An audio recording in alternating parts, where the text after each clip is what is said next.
자, 표준 정규 분포 설명하겠습니다. 저 예를 잠깐 들어드릴게요. 여기 제가 따로 이렇게 예를 들었어요. 어떤 자료가 이제 있대요. 수학 성적이라고 하고, 뭐 A 학교의 수학 성적, B 학교의 수학 성적 이렇게 있어요. 이제 A 학교의 어떤 학생이 스몰 A 학생이 75점을 받았고요. B 학교의 스몰 B 학생이 81점을 받았어요. 학교가 이제 시험지가 다르니까 평균값도 다르고 난이도도 다 다르겠죠. 그래서 여기에 평균이 M1이고 얘가 M2라고 해요. 그럼 뭐 여기서 뭐 이게 뭐 50점이라고 그러고 여기가 이제 55점이라고 해요. 그러면 여기가 이제 50점이고 여기가 이제 55점이라고 해요. 그러면 이제 75가 잘했는지 82가 잘했는지 판단을 못 쓰잖아요. 그래서 이거는 이게 왜 판단을 못하냐면 n값도 다르고 시그마도 다 다르기 때문에요. m1이랑 시그마 1의 제곱이고 m2랑 시그마 2의 제곱이잖아요. 다 다르기 때문에 누가 잘했는지 몰라요. 그래서 이거를 표준화를 하는 거죠. 두 개를 비교하기 위해서.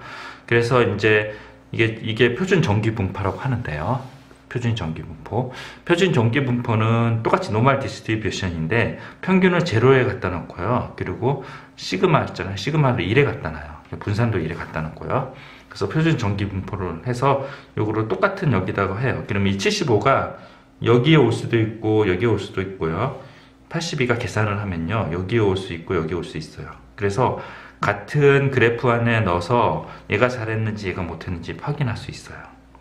그러면 이 표준화하는 그 작업의 식이 뭐냐면 이게 Z예요, Z. 여기는 확률 변수 X가 되고요. 여기는 확률 변수 Z가 되는데요. 각각의 자기 자신 있잖아요. 자기 자신의 M1이랑 자기 자신의 시그마로 요 값을 변환을 해요. 그리고 얘도 마찬가지로 자기 자신의 M2랑 여기 M2 쓰고요. 자기 자신의 시그마 있잖아요. 시그마 2를 해서 이쪽으로 변환을 해요.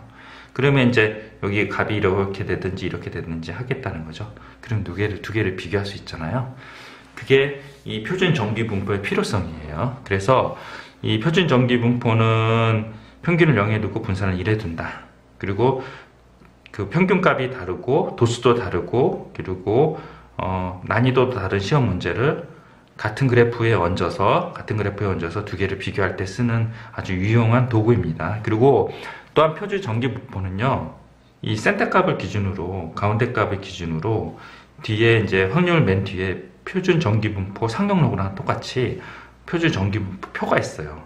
이 표를 통해서 이 확률을 구할 수 있어요. 그래서 이 그림이 뭐냐면, 여기가 이제 A라고 합시다. 여기가 Z예요. 그러면 얘가 1.2라고, 뭐 2.1이라고 할게요. 얘가 2.1.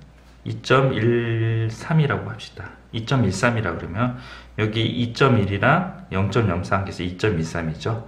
그러면 여기가 0.4834가 나오잖아요. 그럼 요 넓이가 0.4834라고 그래요. 맞죠? 우리가 확률 밀도 함수를 요 넓이를 구한다 그랬잖아요. 넓이를 구하는데 이거 적분을 한다 그랬죠. 우리가 그전에는 뭐 했어요? 그 직선이나 직사각형이 나와서 그냥 넓이를 구하면 된다고 했는데 지금 이 그래프 있잖아요. 정규분포 요걸 어떻게 적분을 할 수 있을까요? 못하죠. 못해서 이제 이 표가 뭐냐면 그 컴퓨터로 계산기를 통해서 이 표를 다 계산해서 테이블을 만들어 주고요. 문제에서 이 값을 다 주어줘요. 그렇기 때문에 우리는 이 값을 이용해서 이 값만 구하면 돼요. 맞죠? 그런 방식으로 이렇게 하기 때문에 아주 유용합니다. 표준 정규 분포가. 다시 한번 정리를 하면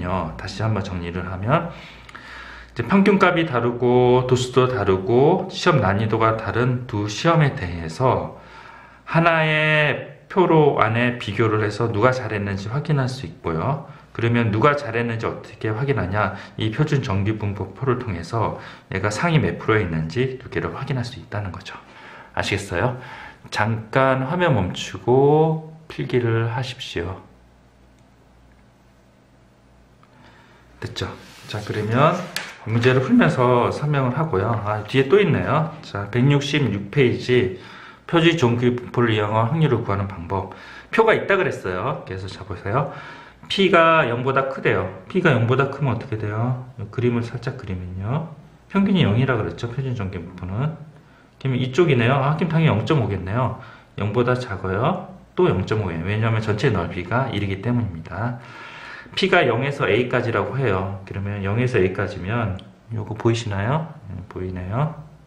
이렇게 되고요. 0에서 A까지, 여기가 0이고요. 여기가 A까지예요. 요 확률을 구하래요. 그거는 뭐요? 좌우대의 특징을 갖고 있으니 0에서 마이너스 A까지가 똑같아요. 그리고 제가 말씀 안 드렸는데 이거 표준 정기분포에 분포표에 있는 요 확률값 있잖아요. 이쪽은 안 나왔어요.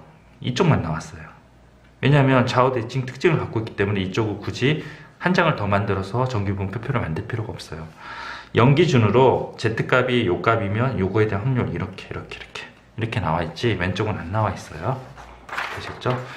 자, 그래서 요거는 이쪽은 오른쪽이랑 똑같으니까 확률이 똑같을 거다 가는 거죠. 그래서 2번이 이렇게 되고요.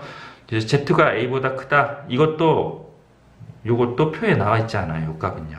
표에 나와 있는 거는 0에서 A 값뿐이 안 나와 있어요. 그래서 이 A보다 크다는 어떻게 하냐면요. 이 전체 0.5에서 표에서 나와 있는 값이 요 사이가 나와 있다 그랬잖아요. 그래서 0에서 A까지를 빼준 값으로 대신 구합니다. Z가 A보다 작다. A가 양수라고 했으니까요. 여기 양수라고 했으니까 A보다 작다 그러면 요거잖아요. 표에서 이 왼쪽 값은 나와 있지 않잖아요. 근데 여기가 뭐예요? 여기가 0.5죠. 그러니까 0에서 A까지 표에 나와 있으니까 그 값이랑 0.5랑 더해서 계산하시면 돼요. 자, 그리고 A에서 B까지 5번은요. 표에서는 A에서 B까지 안 나온다 그랬죠? 0에서 B까지 표에 나와 있고요. 0에서 A까지 나와 있으니 0에서 B까지 해서 0에서 A까지를 빼주면 된다고 합니다. 그리고 마이너스 A에서 B는 표에서 안 나와니 0에서 B까지 구하시고 여기 0에서 A까지가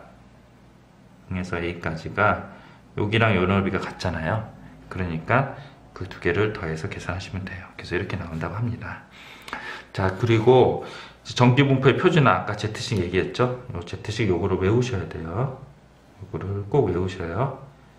그리고 확률변수 X고 평균이고 시그마 이걸 통해서 요거를 이쪽으로 변환한다. 그럼 한번 해볼게요. 제가 자, 넓은 자랑수가 없네요. 여기다 해볼게요. 요 A를 요 X에다 대입을 해요. 그러면 이렇게 해서 시그마 이렇게 만들고요.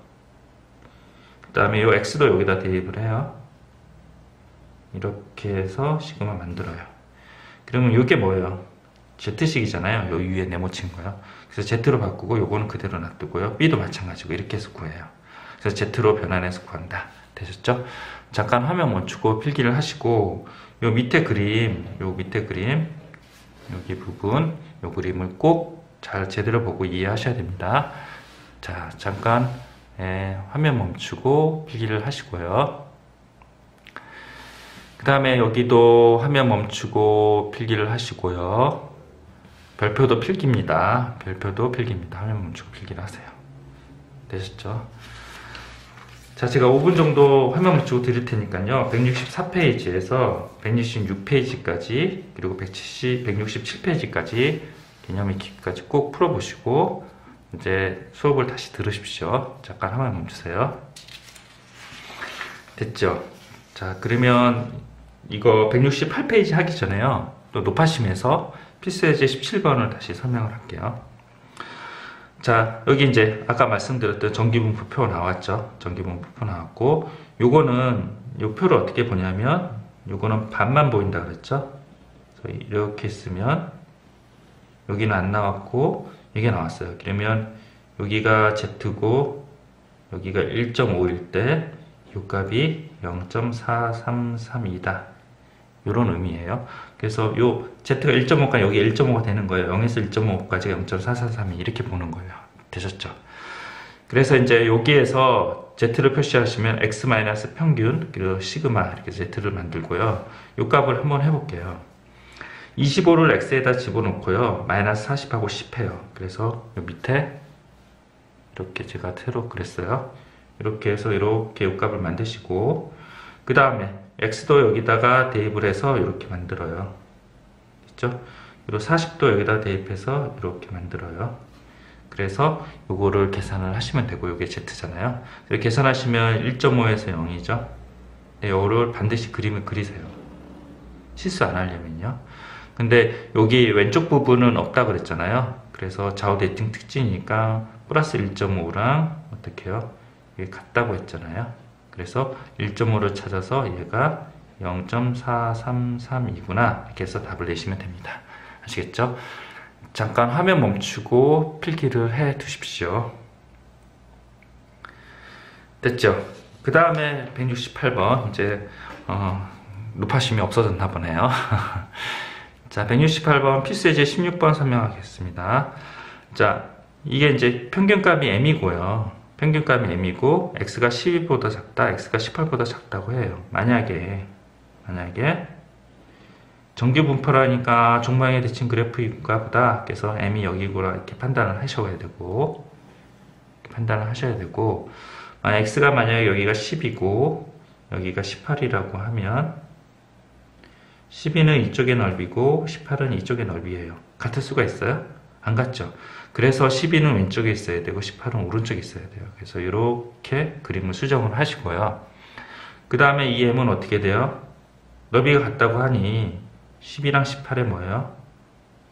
평균이 되죠? 그래서 15가 된다고 합니다. 됐죠? 잠깐 화면 멈추고 필기를 하시고요. 필기를 하는 김에 여기 요 문제 올드 옛날 개념원리에 있던 내용인데 되게 좋은 문제인데 빠졌어요. 그래서 요거를 옮겨놔 주세요. 네, 필기하십시오. 됐죠? 이거 한번 풀어볼까요? 제가 이렇게 풀이를 해놨어요. 자, 되게 좋은 문제인데 왜 빠졌는지 모르겠어요. 자, 확률 변수 x가 정규 분포를 따르는데 0에서 1의 제곱이래요. 그래서 그림을 그리죠. 0에서 1. 그래서 마이너스 2에서 1 사이가 a고 마이너스 1 이상이 b예요. 그러면 여기가 이제 1이 있고 2가 있으니까 1, 2, 마이너스 이렇게 쪼개서 나눠요. 이렇게 나눕니다. 그 다음에 요거가 cc, 넓이가 cc, dd라고 정의를 하고요. 마이너스 2에서 1 사이는 여기가 a라고 하죠. 그럼 뭐예요? ec랑 d 이렇게 해서 구해시고요. 그리고 마이너스 1보다 크다? 마이너스 1보다 크다는 이거잖아요. 그래서 여기까지는 c고요. 여기는 뭐예요? 0.5죠. 그래서 b는 c 플러스 0.5 이렇게 돼요.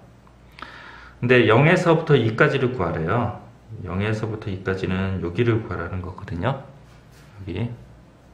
여기를 구하라는 거고, 이게 뭐냐 이렇게 물어본 거예요. 그건 뭐죠? c 플러스 d가 뭐냐 이렇게 물어본 거예요. 그걸 뭐요? ab로 나타내어라 이렇게 얘기한 거죠.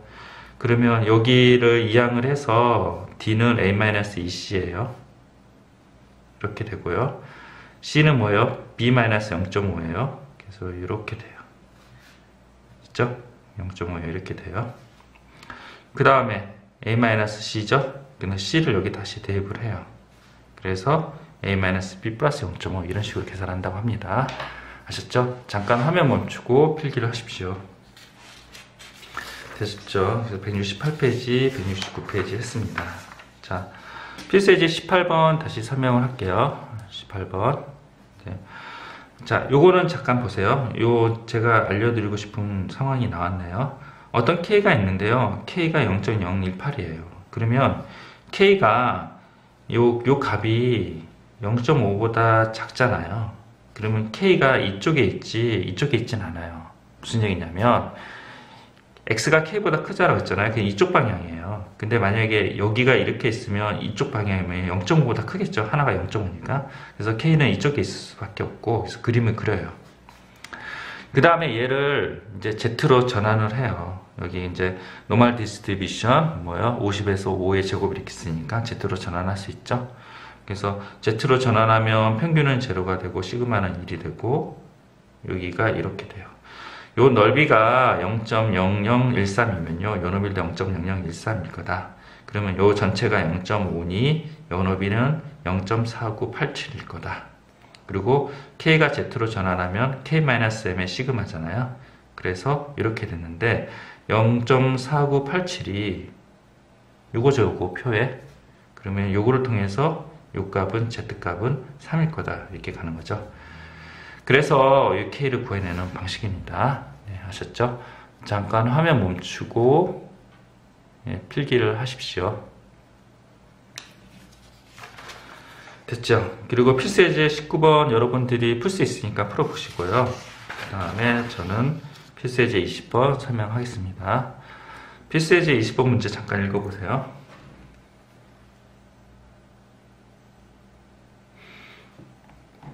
(320명을) 뽑는 어느 회사에 입사시험이 2,000명이 응시하였다.